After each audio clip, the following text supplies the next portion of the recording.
Only 24 hours after the Senate admitted President Bola Tinubu's team to provide explanations on the 4 tax bills, lawmakers reconvened with the bills taking center stage as promised. In an apparent determination to address the concerns raised, the Senate almost immediately dissolved into a closed-door session over the bills. Upon resumption, the Senate's leader leads the debate on the general principles of the bills. There is proposed huge reduction in company income tax from the current 30% to 25% by 2026. It is proposed that the sharing formula should allow state government share 55% of VAT revenue from the current 15% to 10% sharing formula. There is a move and a commitment by the executive, and the attempt now is to encourage states to be productive. And why not? However, there was one dissenting voice. I would have preferred we remove the baby and throw away the water first. And that is to go with what the governors and NEC proposed. You withdraw the bill, work on it, and then submit it to the National Assembly again after getting the buy-in of the governors and NEC. I beg to disagree with you that this bill should be withdrawn first. This bill is noble, it's for people because it's trying to reduce the tax burden on Nigerians. And in a voice vote, the ayes had it.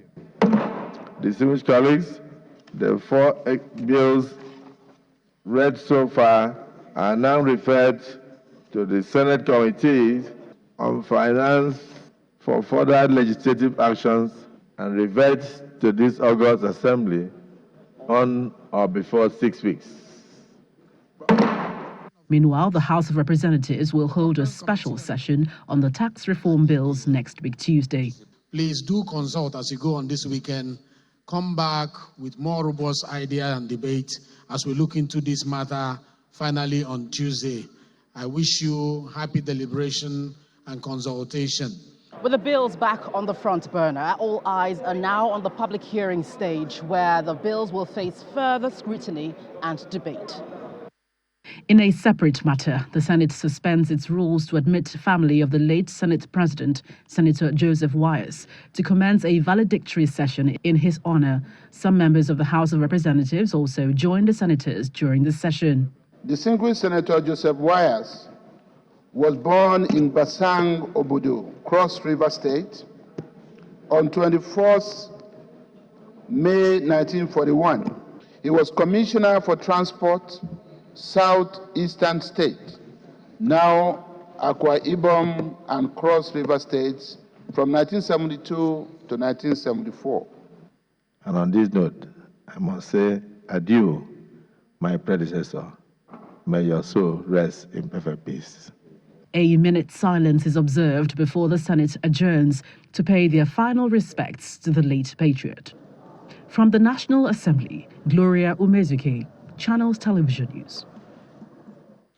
Well, it appears it's gathering a lot more momentum, this tax reform bills over time as a result of the yes and nays for this particular bill. Much as they keep talking about some of the highlights of the bill, well, at the end of the day, yes, it's past second reading. There's going to be a public hearing before it gets back to the House. And the president has said previously when the northern governors spoke up against it, NEC spoke up against it, he just thought, well, let the legislative process play out. So if you've got any misgivings whatsoever, get to the National Assembly and get your voices heard. So, yes, there will be a public hearing, as they say, but we're hoping that at least this public hearing will be such that captures a lot of those comments and how it is handled. Of course, there'll be a lot of attention on it. Yesterday, we were told that there was a lot of lobbying on the part of some governors to their members in the National Assembly, asking them to kill the bill, don't let it pass. But some of them did say, with this one, I think we'll have to do what we have to do. But if you've got concerns yourself as governors, show up. We'll also get your voices heard. But as they always say, minority will have their say, majority will have their way. But this is part of what we're going to focus on here today, though. So let me even let you know, there's this a little bit of more background to this report in terms of the disagreements that played out. Have a look. What began as a routine plenary session in the Senate quickly spiraled into a tense and dramatic affair barely an hour after lawmakers had settled for the business of the day.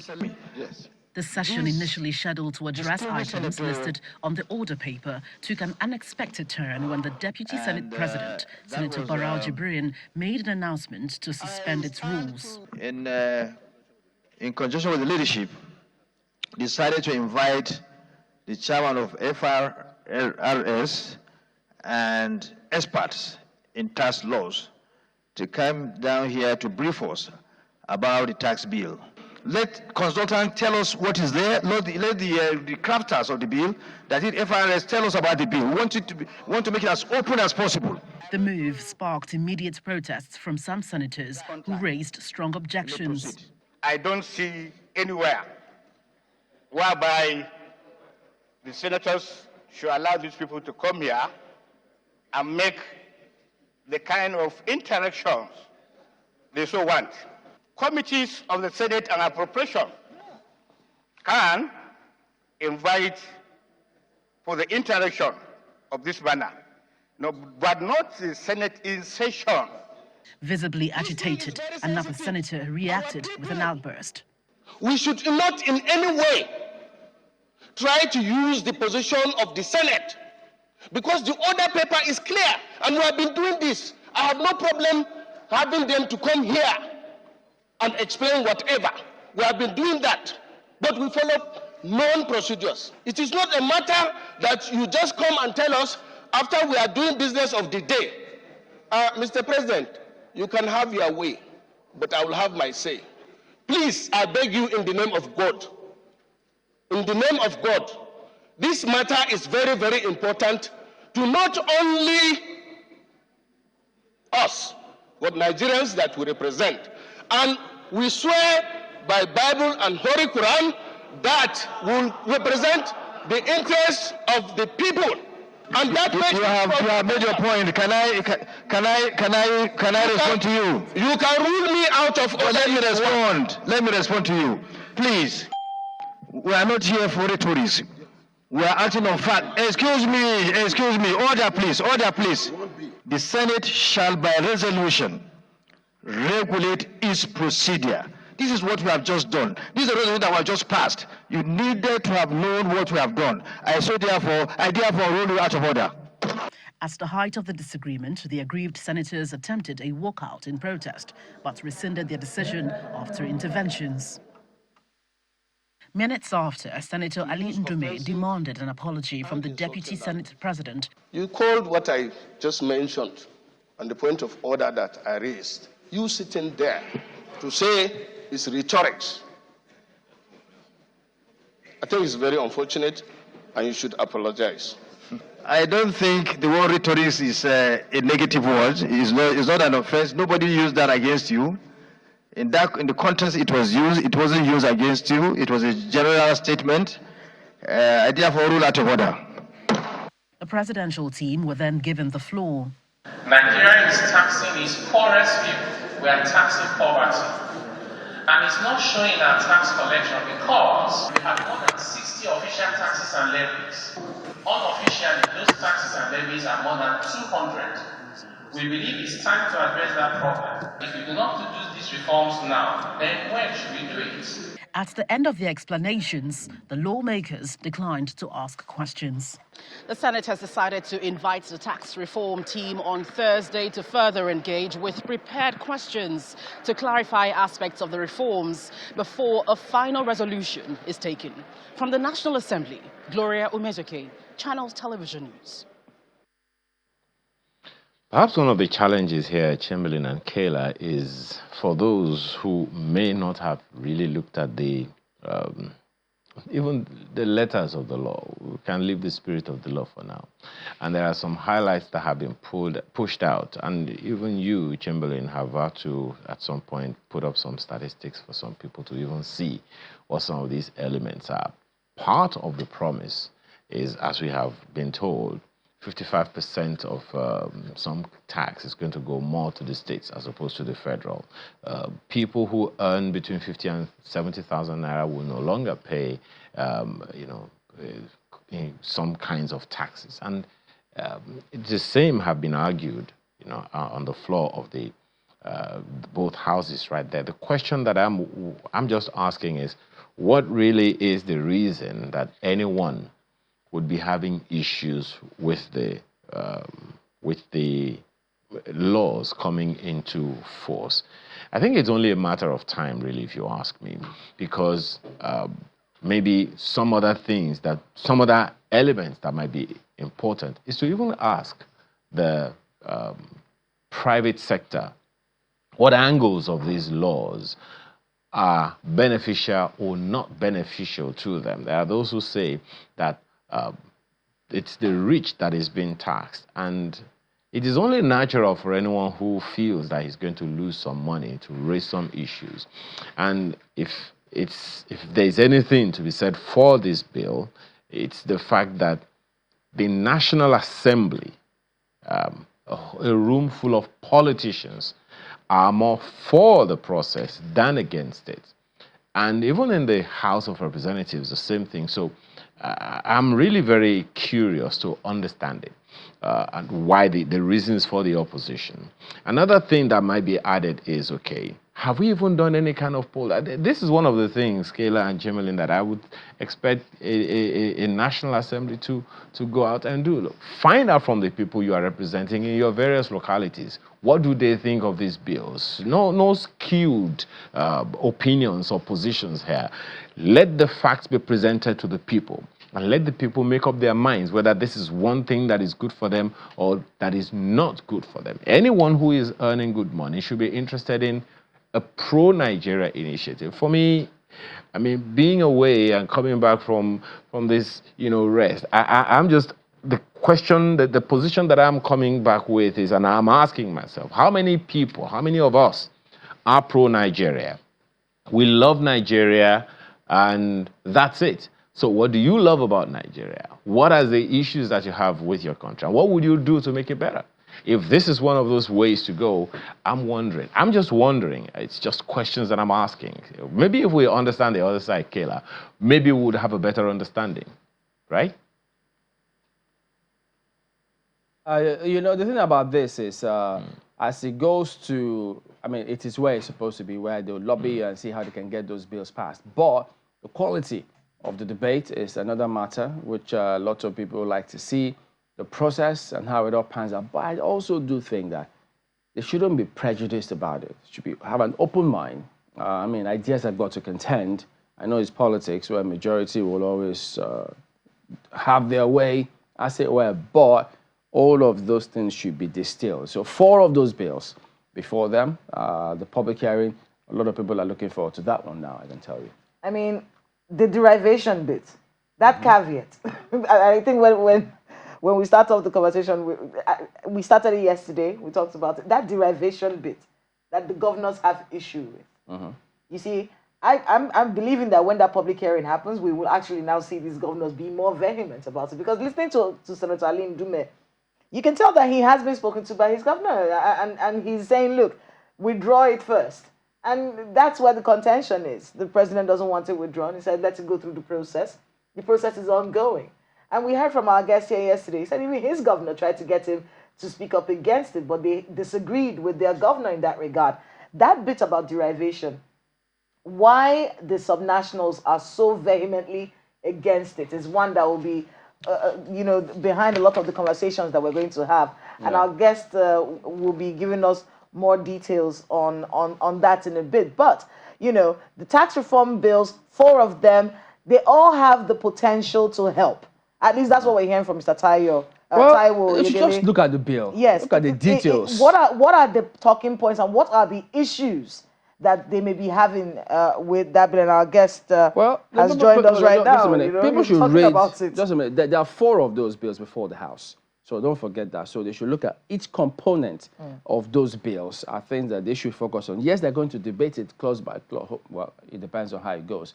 But if people have got concerns, if it's VAT, you have issues with, if it's those who are earning below 1 million who will be exempted, if it's the incremental nature of the VAT, if it's the distribution, all of those things, they say you can bring your views forward. But let's get the views of Ahmed Adamu. He's an associate professor, Department of Economics, Nile University here in Abuja. Good morning. Thank you for coming on today. Thank you so much. Good morning. Well, I know you've been listening to us just going back and forth on this matter. Yeah. But I know these are figures. This is also partly your turf. So tell us, what's your impression of how all of this is playing out? Well, first, with regards to the reaction of Nigerians and how they accept it without looking into the details, it tells you that Nigerians are experiencing paranoia. And this stemming from their experience from the two famous policy of this administration, the removal of subsidy and the floating of the dollar, because these two policies have hit the economy and Nigerians. So Nigerians are now skeptical about anything that is coming from this administration, that, hey, is it another harsh policy coming? So anything that comes from this government, people say, no, we don't trust it. They don't even want to open to see it. And this coupled with the desperation, the urgency to pass this bill, despite the technicality, the volume of the changes in the policy, but there is limited time to engage with the people. I believe that a lot of time spent more than a year to bring up these reforms. They are good in themselves, but there are areas where we need to look at it and review to make sure that we carry people along. And despite the opposition from critical stakeholders in the country, but still the government wants to push for it and look at the manner how it was presented at the National Assembly. Some senators are thinking that it's being squeezed into the business order of the day, and people were not informed. Some senators have traveled, and then this sensitive policy is being passed so quickly. Second reading has been passed, and the timing is not appropriate. Because you need to engage more with the people to get their buy-in before you present it and even announce it. So let people support it before it's even being introduced in the National Assembly. Because even the senators are finding it very difficult to understand the nitty-gritty of the policy. These are even more exposed people than the people in the Federal House of Representatives, because we have the two houses have to agree on this. So the technicality, the volume of the law is not balanced. Give us your impression about the quality of the arguments across board. Yeah. Because, I mean, at some point, not a lot of people knew that there were 4 of those bills before the National Assembly. Yeah. Many thought it just one. But there were just 4 of them. And, you know, we've spoken to senators, governors too have given their perspective on this matter. Yeah. And, you know, part of the things that came through was, upon inquiry, some of them had not read it. Even some of the governors, too, due respect to them, did not also read it. Yeah. And then you thought, wait a minute. But even some former governors, former senators, you thought, but if they are arguing about some of these things, you would expect them to look at the clauses, the specifics, and argue based on that. But what we saw was not the same. We thought, wait a minute. So if people are listening to you, having occupied those positions as an executive of a state, and you haven't read it, it raises more questions. Yeah, actually, this underscores the importance of sending people that are knowledgeable, educated to the National Assembly. Yeah, you can elect people, the president, governors, but those that make laws, you need to send people that are educated, that are willing and capable to read laws and even query them. Because if you look at this law, when I read the 4 laws, the Nigerian Tax Bill, the Nigerian Tax Administration Bill, the Nigeria Revenue Service, the Joint Revenue Board Bill. If you look at them, some of them are very good because they are modernizing and making the tax collection administration very easy, centralizing systems so you can trace revenues from tax. They're very good. If you look at the personal income tax, it makes life easier for Nigerians, the people that earn less than 800,000 naira in a month. They don't have to pay anything. If you have a company that you don't earn up to 50 million naira, you don't have to pay tax. These are good things. No one is talking about the good side of it. So instead of throwing all these things, now, for example, if you have 800,000 Now you pay about 24%. But now, after this bill, they say you're not paying anything. So it's cause for jubilation. But what Nigerians should be looking at is the specific content of this law. For example, why do you have to increase the VAT from 7.5 to 15%? And it'll be incremental. And after incremental, the space of years, for example, 5, 6 years. So you just remove petroleum subsidy and you're increasing the consumption tax. So it's not consistent because when you remove subsidy, you should anticipate people to face higher prices. So this is the argument that they should be bringing forward. Exactly. So you're not saying that this law is bad. You say, okay, let's take the VAT, single item. I say, don't increase it. Okay, we agree we can increase only 0.05. Okay, make it 8%. Okay, agree, we agree. And then you pick the issue of derivation. When the state are sharing their share of the tax of the VAT, based on sales? What we have right now is the state are sharing 20% of their share. But now you're saying, let's increase to 60%.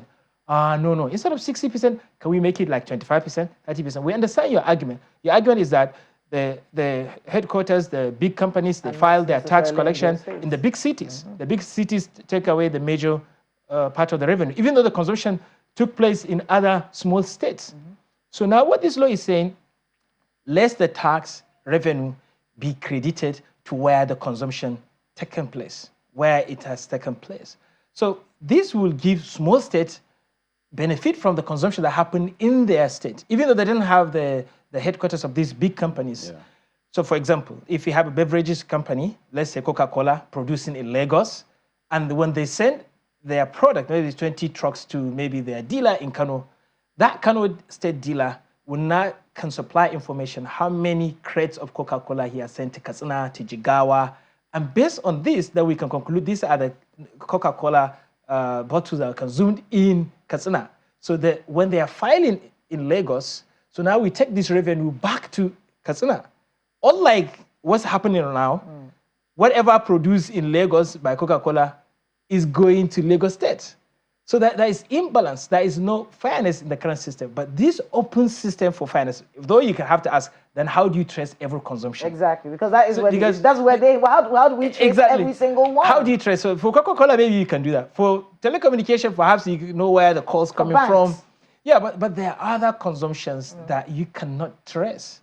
But you're still going to have that kind of imbalance. But you put in 60% and exposing the states to this kind of inefficiency or weakness of our market system, you're not being fair. Wait, in terms of tracing, if people have shops in those states, is it not you go there, you look at your income, your stock, so they can, I think they trace it easily because it has to be with what did you have in stock and what was distributed. For example, if you look at small states, before you get a supermarket, a standard shop that prints and add VAT to every expenditure, you understand? It's going to be very small number of them. But you have local markets. You have market that sells animals, the agri product. You don't trace this kind of consumption. There are so many consumption that are beyond the financial system that you may not be able to trace. Sorry to jump in. Even though they say if you're earning, 1,800,000, no tax for you per annum, but you're still going to pay if you buy if you consume any of those facilities, any of those products. You pay tax in those consumptions. You're not paying both. Right now, we're paying both. You're paying. I don't know if exactly. Right. So you're being because what's been happening is that you've been paying both. You've been paying tax on your small money. So it's not holiday. And so it's just one that they've removed. Another area I believe also that is a very big contention is the issue of equality, sharing the revenue based on equality of the states. So initially it was 50% you shared equally, but now you are sharing equally only 20%. So there is no equality. Your level of equality is being seen at the weight of 20%. But it makes sense when you say it's 50%. Population is being reduced from 30%. Though I see reason why states should be incentivized for consumption rather than population. And if you look at consumption volume or value at a time, some states that are richer, they have individual consumption that are big in number. For example, in Lagos, somebody can walk into a restaurant and buy food of worth 300,000. In Katsina, highest consumption, you can have 5,000. So it's still going to have that kind of big imbalance between the state, even if you are taxing the consumption. And that's why the law itself was aware of this unfairness. That's why I say that 5% for physical Better you get balancing. something than nothing. Yeah. So, but I like what the president said when he said, go to the National Assembly.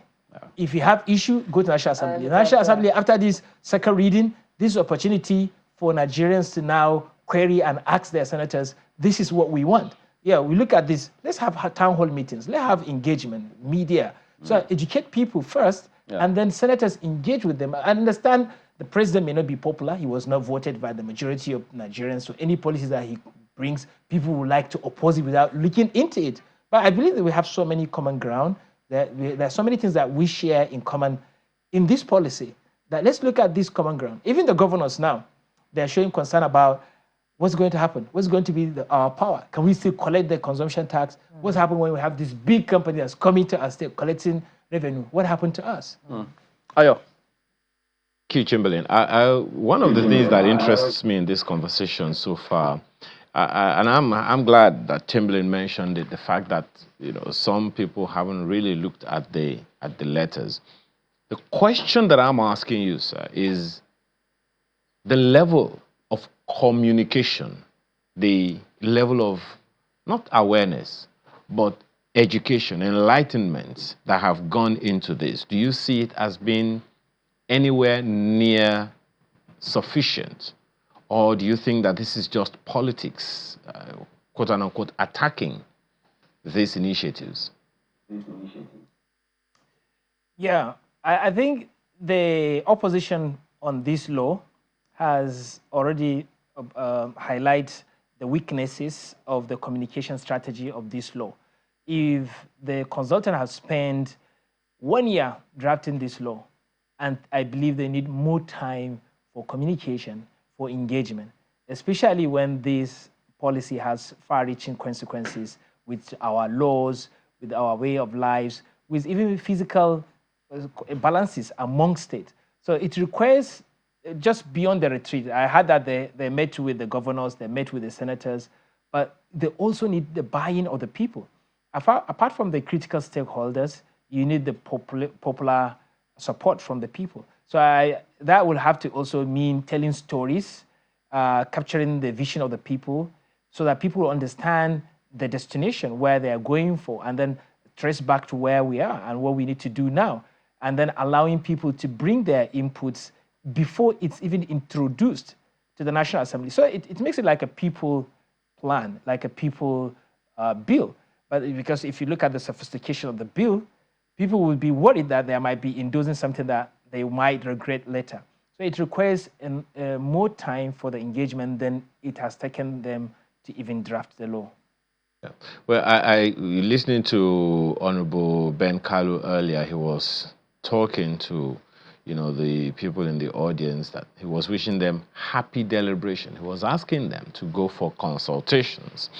And it just raised a question in my mind as to whether you think they do, or it is expected that legislators, particularly in the National Assembly, would actually take these issues back to their constituents. And even if all you do is just set up a WhatsApp group or set up a Zoom call or something, to present the merits of the case or demerits of the case, the facts about the law to their people one way or the other. Because most of the time it would seem like the people who voted for legislators, particularly at the National Assembly, get the news about the things that they have representatives in the National Assembly for from the papers, from the press.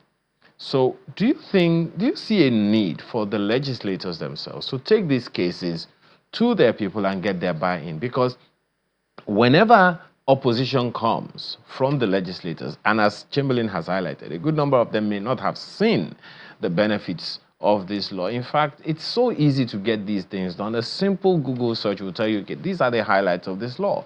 So do you see a need or a process whereby the legislators, whether the Senate or the House of Representatives, would actually engage with their people physically and not just depend on some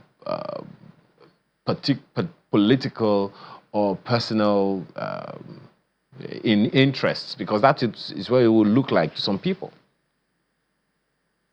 You see, first, if the National Assembly members will have to sell this law, they have to believe in it first. They have to believe that this represents their interests.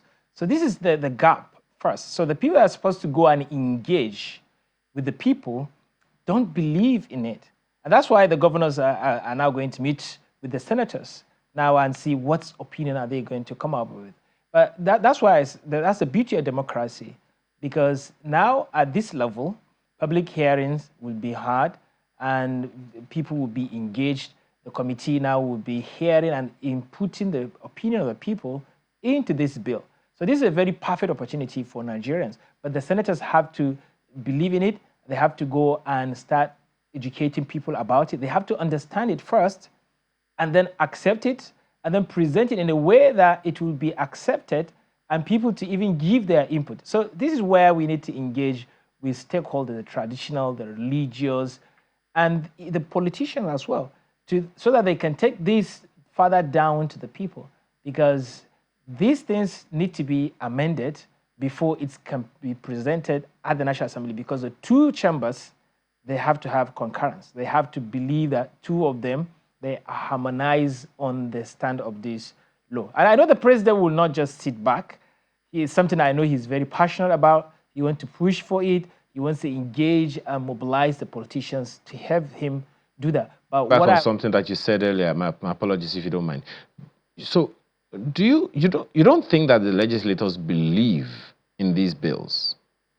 Is that what you're saying? And what else needs to be done to get them to get on track, if they have to?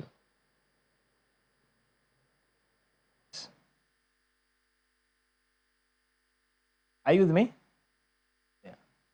Okay. So for me, we have to sit down with the people and tell them the tail end story of what's going to happen if this law is passed, because this is another campaign. They have to be lobbying for the policy, and the president should not be rigid, should be flexible, should be willing to also compromise some of the provisions, because what matters is, are you doing what people want?